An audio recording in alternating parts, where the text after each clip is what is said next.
Amici bellini, questo video è un po' particolare, è una riflessione generale sullo stato della Serie A che parte da questa notizia, insomma, della Roma beffata, perché su Summerville pare che la rabbia sia arrivata con 30 milioni in più, ne mettono 80 e si prendono il giocatore. E la riflessione generale è: noi non possiamo competere con queste potenze economiche, come facciamo a competere? Però sono andato a vedere un po' di dati e l'Italia spende, e come se spende, solo che secondo me spendiamo male. Cominciamo.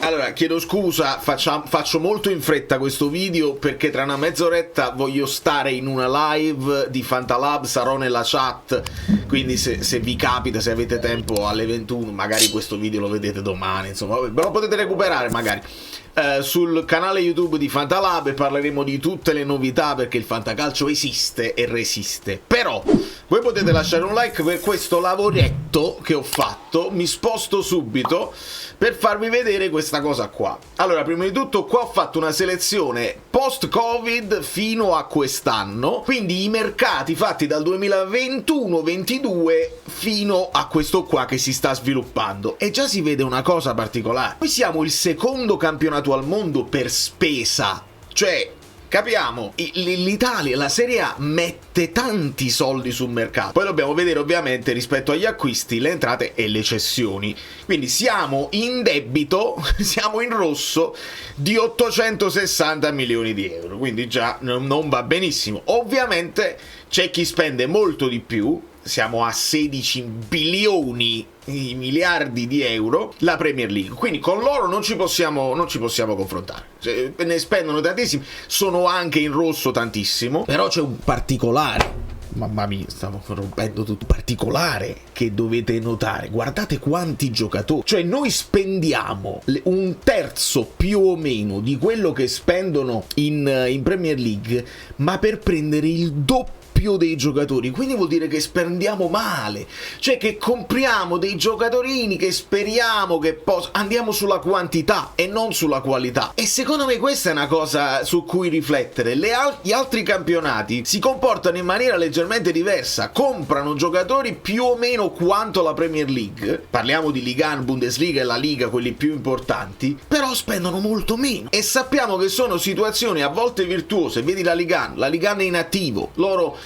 investono su giocatori magari sconosciuti, li fanno crescere bene. Dalla Francia nascono tantissimi campioni che poi vanno nella Premier League, vanno negli altri campionati. Idem la Bundesliga è in attivo. Quella che più o meno è 0-0 è la Liga, ma sappiamo che loro come sistema calcio funzionano perché l'abbiamo visto con i mondiali, la Spagna vince europei, mondiali, eccetera eccetera, e quindi vuol dire che quello che stanno facendo in termini di comprare giocatori, portarseli nella loro liga e rivenderli è una cosa che sta nella logica. Quello che secondo me non sta nella logica è quello che fa la Serie A. 6 miliardi e mezzo spesi per 4.000 giocatori. Perché ci danno un chip, ma un chip, noi vogliamo un chop, un chip e un chap. Credo che non ci siamo. Penso che stiamo spendendo male. Se prendiamo l'esempio solo di quest'anno, comunque siamo i secondi dopo la Premier League. Prendiamo più o meno un terzo, ma loro comprano 180 giocatori, noi ne compriamo 437. Questi acquisti poi vanno visti nello specifico, anche perché molti sono prestiti, ritorni dai prestiti, facciamo il prestitino, poi dopo lo compriamo l'anno dopo, ed è una cosa che lo stiamo vedendo. Andiamo un attimo nello specifico, si vede qua benissimo, perché per esempio il Milan sappiamo, no, che ha speso già 100 milioni tra Gonzalo Ramos e Ghila, hanno venduto per 44 milioni e sono in rosso di 60. Poi la Fiorentina, che si sta muovendo moltissimo, stiamo vedendo, ogni giorno c'è un acquisto della Fiorentina, ben 33 acquisti tra gente che ma la cosa strana è che il terzo in classifica è il Napoli, con 66 milioni, 28 acquisti. Ora noi sappiamo che questi 66 milioni rappresentano l'Oilund che sei andato poi a riscattare, l'Alisson Santos che sei andato a riscattare, e credo anche che considerino Milinkovic-Savic che era in prestito e poi lo riprende. Però qua si vede il numero 28. Dove stanno questi 28 acquisti?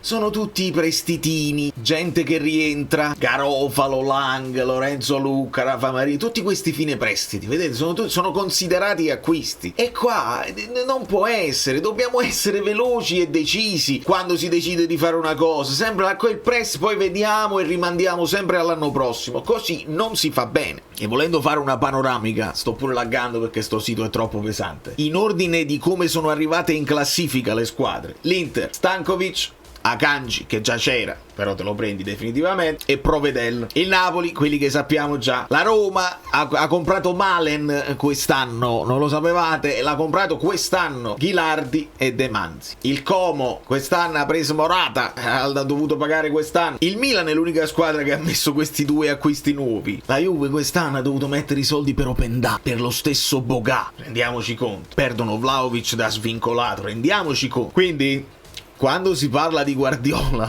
perché il discorso dell'Italia adesso si riporta, fatemi chiudere sta pagina infernale, Guardiola a capo dell'Italia, gli fanno fare tutto a lui, così va benissimo, però si sta dicendo: ma come te lo puoi come fai a permetterti uno stipendio di 25 eccetera eccetera. E forse se ti interessano le sorti del tuo calcio, del calcio della nazione, del calcio del campionato più importante che è la Serie A, e poi il calcio tuo in generale, forse è meglio mettere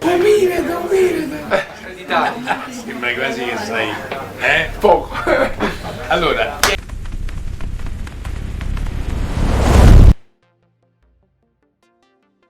una somma importante di investimento. Se non riesci a investire dovresti fare le strutture, tutte le cose, gli stadi e tutto. Però forse è meglio spendere un po' di più per una persona su cui tu punti, che però gli devi lasciare lo spazio di lavorare, gli devi dare carta bianca, non puoi metterlo in discussione dopo i primi risultati che non ti convincono, invece che comprare in continuazione, andare a prendere dall'estero gente che forse ce la fa. Com'è che poi l'Inghilterra resiste nonostante siano così in rosso? Perché molto spesso le grandi somme tra di loro avvengono. Il Tottenham prende dal Newcastle, strapagano e strapagano, vabbè, resta sempre nell'ambito.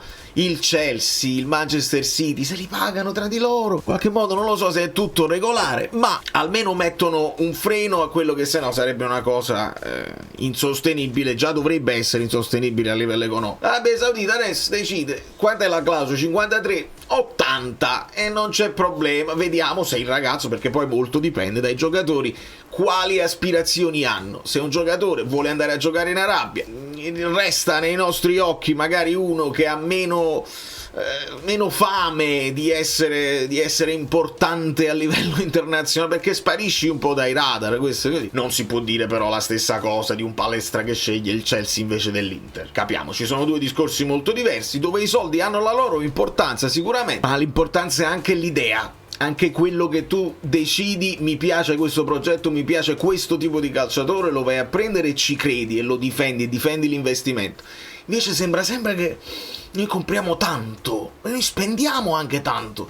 Ma ricordate il discorso che si faceva con De Laurentiis: spendi i soldi, spendi i soldi, spendi i soldi. No, i soldi li ha sempre spesi, non solo in questi ultimi 2 anni, li ha sempre spesi e tanti, però non sempre bene. Quando invece li abbiamo spesi bene, le soddisfazioni te le sei tolte e ti ritrovi quelli là che poi hai lasciato andare perché erano arrivati all'esplosione massima e dovevano poi fare il salto di qualità. Sono i vari Fabian Ruiz che si tolgono lo sfizio di vincere mondiale, Champions europeo, i Kvara, gli Higuain che poi esplodono, ma poi insomma è inutile fare la lista salviniana di tutte le cose. Quindi servono idee più che, perché i soldi ci stanno secondo me e li spendiamo male. E forse è arrivato il momento di capire che se vuoi spendere questi soldi qua devi aumentare il fatturato, non puoi aumentare poi con le ricapitalizzazioni, perché alcune squadre possono permetterselo. Vedi il Como, dici va bene, poi la multa e paghiamo la multa, dai, noi abbiamo questa idea, questo progetto e lo portiamo avanti. Le altre squadre tutto questo non se lo possono permettere. Basta, da New York Valerio Fluido è tutto, devo andare a vedere quella cosa nella live di Fantalab, vi abbraccio e vi bar, spendiamo meglio, e se qualcuno ci offre di pochi soldi per i giocatori. Leviamo, sono tutte scartine che non servono. Una squadra però forte.